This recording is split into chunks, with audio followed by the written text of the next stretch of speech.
મકાનો વેચવામાં આવી રહ્યા છે, ત્યારે વિધર્મીઓને એક બાજુ મકાનો વેચવામાં આવી રહ્યા છે, જેને લઈને હિન્દુ ધર્મના સ્થાનિક લોકો અશાંત ધારો લાગુ કરવાની માંગ પણ કરી રહ્યા છે, જેને લઈને કલેક્ટર સમક્ષ સ્થાનિક રહીશોએ માંગ પણ કરી હતી। સાથે સાથે પાટણ શહેરના વોર્ડ નંબર 7, 8, 9માં મહોલ્લામાં લઘુમતી સમાજના લોકો ઊંચા ભાવે મકાન ખરીદી રહ્યા છે, જેથી મહોલ્લામાં રહેતા અન્ય લોકોને રહેવામાં ભારે મુશ્કેલીઓ પણ થઈ રહી છે। આ મહોલ્લામાં દરજી, પ્રજાપતિ, ગાંચી, મોદી વગેરે જ્ઞાતિના લોકો વસવાટ કરે છે।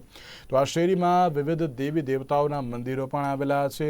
વર્ષે દાડે અહીંયા વિવિધ કાર્યક્રમો પણ આયોજન કરવામાં આવતું હોય છે, ત્યારે અન્ય ધર્મના લોકો મકાન ખરીદવા લાગતા રહીશોની ચિંતામાં પણ વધારો થયો છે, જેને લઈને કલેક્ટરને આવેદનપત્ર આપીને રજૂઆત કરવામાં આવી હતી અને આ વિસ્તારમાં અશાંત ધારો લાગુ કરવામાં આવે તેવું પણ તેમના દ્વારા જણાવવામાં આવ્યું હતું।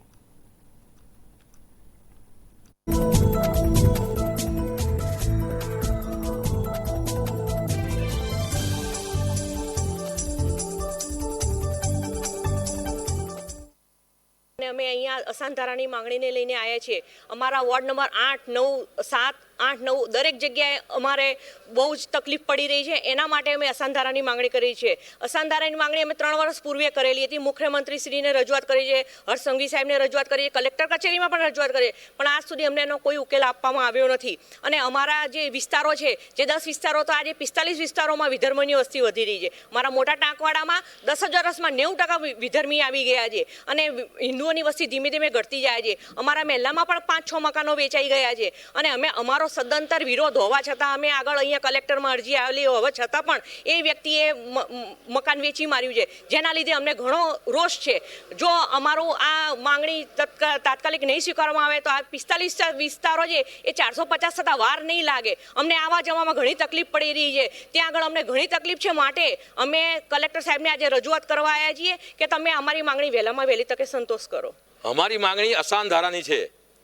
એક વિસ્તારો દાખલ કાજીવાડો છે, આ બધા વિસ્તારો એક વિસ્તારો ધીરે ધીરે સરકી રહ્યા છે આપણી પાસેથી, અને આવા જવા રોડોમાં આવવા જવામાં તકલીફો પડે છે। ઈંડા આમલેટની લારીઓ આ તે બધું આવવા જવામાં તકલીફો પડે છે।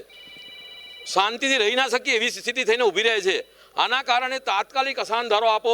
હર્ષ સંઘવીજી સાથે પણ વાત એક આગળ થઈ છે અને ફરી પણ અમે ટકોર કરવાના છીએ। આગળ અશાંત ધારો નહીં થાય, આગળ ચૂંટણી આવે છે પછી પાછું 3 મહિના ખેંચાઈ જશે।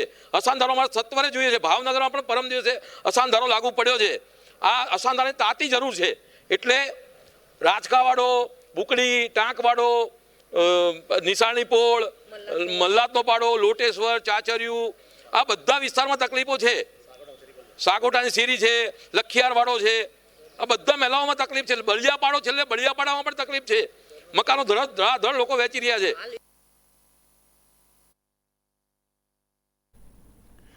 મહીનગર શ્રી સ્વામિનારાયણ ગાદી સંસ્થાન સંચાલિત શ્રી સ્વામિનારાયણ મંદિર સુરતમાં બિરાજમાન સ્વામિનારાયણ બાપાનો 15મો